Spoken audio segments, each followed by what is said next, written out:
Hey there, I'm Jennifer. I'm 32, doing pretty well in the marketing world.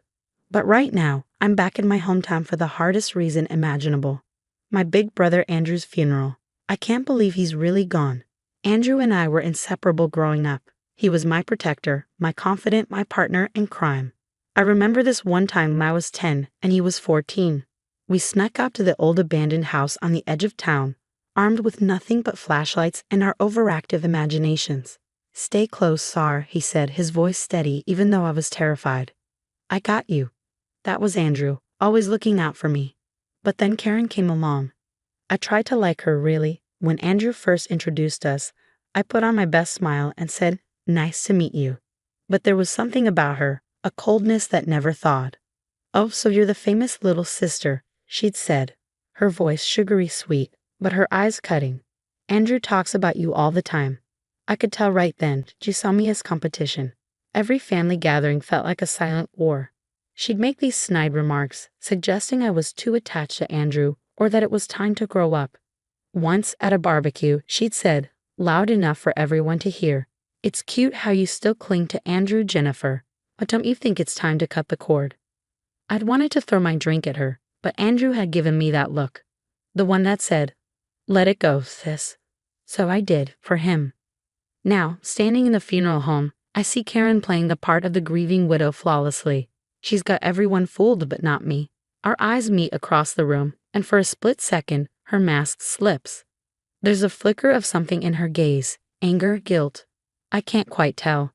My parents are here too. Mom's a mess, mascara streaking down her cheeks as she clutches Dad's arm. Dad's trying to be strong, but I can see the pain in his face. They don't know about the tension between Karen and me. I kept it from them, not wanting to stir up any drama. "Jennifer." I hear a familiar voice and turn to see Lisa, my best friend since kindergarten. She wraps me in a tight hug. "I'm so sorry. Honorable, how are you holding up?" "I'm managing," I say, grateful for her support. Lisa's always been my rock, especially when things with Karen got rough. As we talk, I notice Tom, Karen's brother, hovering nearby. He's always had this awkward crush on me, which Karen hated. It was just one more thing that added tension between us. "Hey, Jennifer," Tom says, approaching with that awkwardness he's never quite grown out of. "I'm really sorry about Andrew. He was a great guy."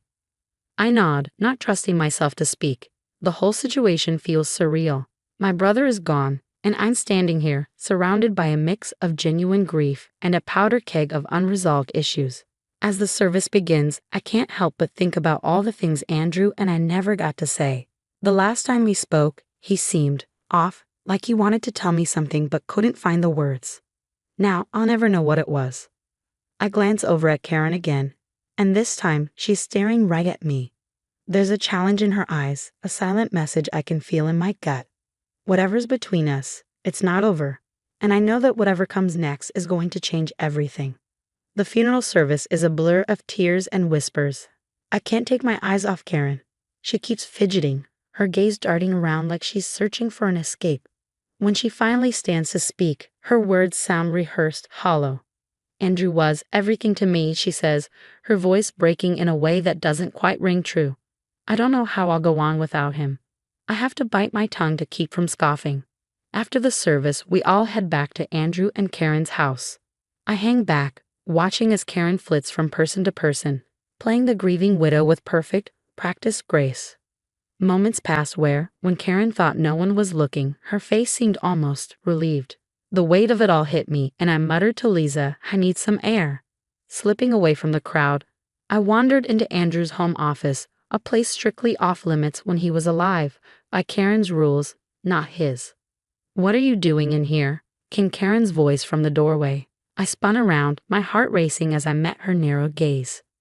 "Just remembering Andrew," I lied, trying to keep my voice steady. She stepped closer, her perfume cloying in the confined space. "Well, do it somewhere else," she said sharply. "This room is private." She moved to usher me out, but as she did, something on the desk caught my eye. Financial documents, spreadsheets, bank statements, and the numbers. They didn't add up. "Karen," I said slowly, suspicion curling in my gut. "What's going on with Andrew's business accounts?" Her face went white, then flushed with anger. That's none of your concern. Get out, she snapped. But I couldn't let it go. The more I looked, the clearer it became. You've been stealing from him, haven't you? I said, feeling a mix of anger and disbelief. For years. You don't know what you're talking about, she hissed, her eyes blazing. I think I do, I countered. Does anyone else know? Is this why Andrew was acting so strange before he? But I didn't get to finish. In a flash, Karen grabbed a heavy crystal vase from the shelf and swung it at me. Pain erupted across my temple, and I staggered back. You nosy little, she snarled, all pretense gone. You've always been a thorn in my side. Well, not anymore. She shoved me out of the office, and I stumbled down the hall, my vision blurring. The next thing I knew, I was outside, door slamming behind me. And don't come back. Karen's voice shrieked from behind the door. You're not welcome here anymore. I stood there stunned, blood trickling down the side of my face. Guests had started to whisper, their curious glances burning into me. Shame and shock churned in my stomach as I somehow made it to my car, my hands shaking so badly I could barely fit the key into the ignition. I drove on autopilot, ending up at Lisa's place.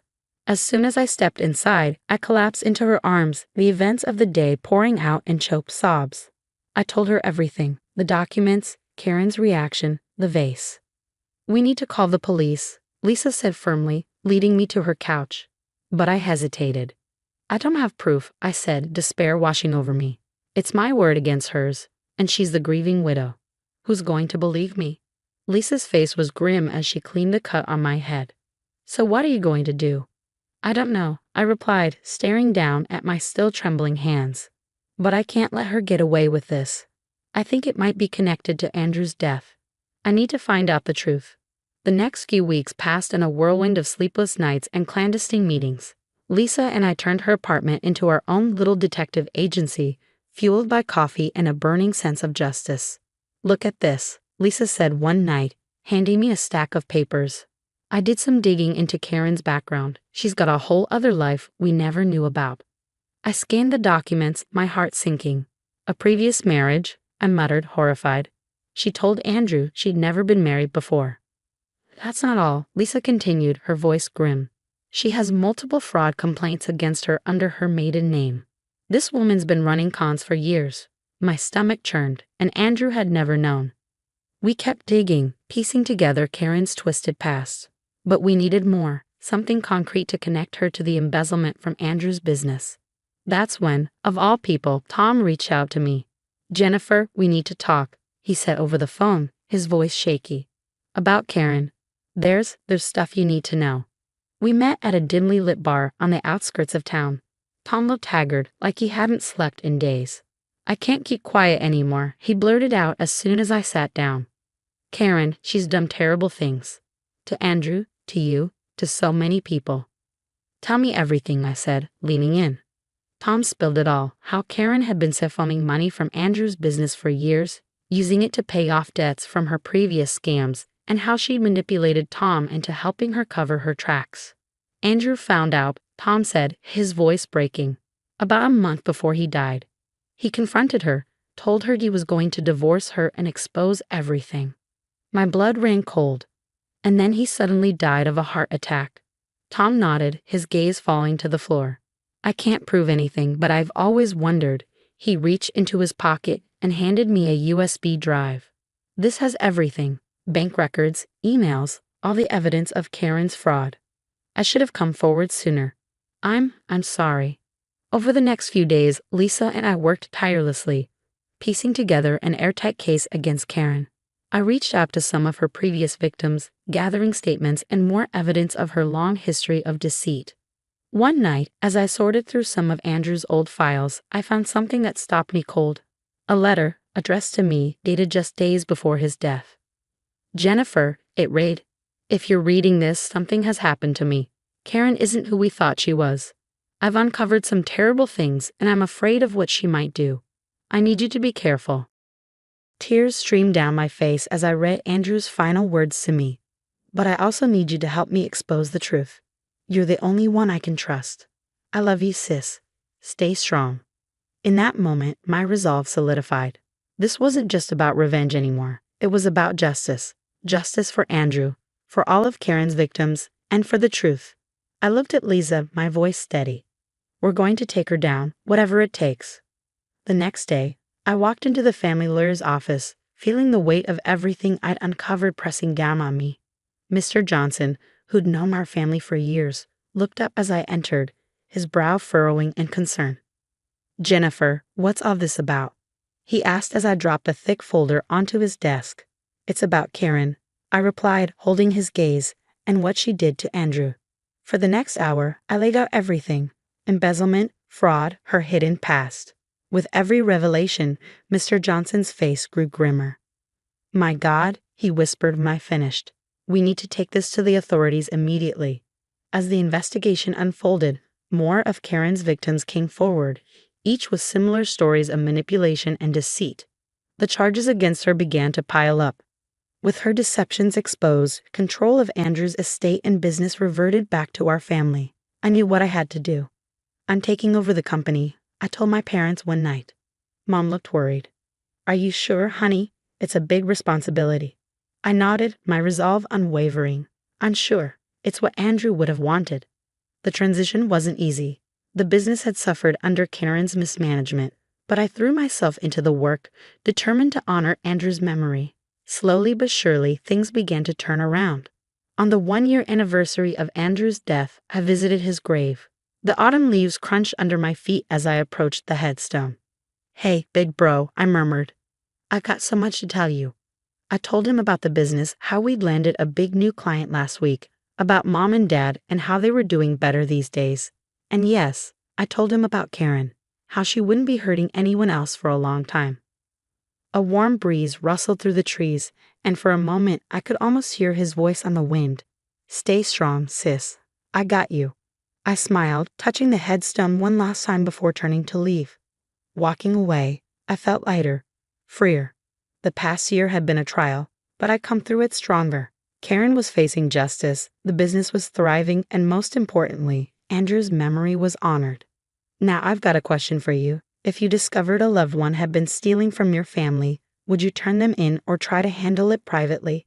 And what if their actions might have indirectly led to someone's death? This is a tough situation with no easy answers, and I'd love to hear your thoughts in the comments below.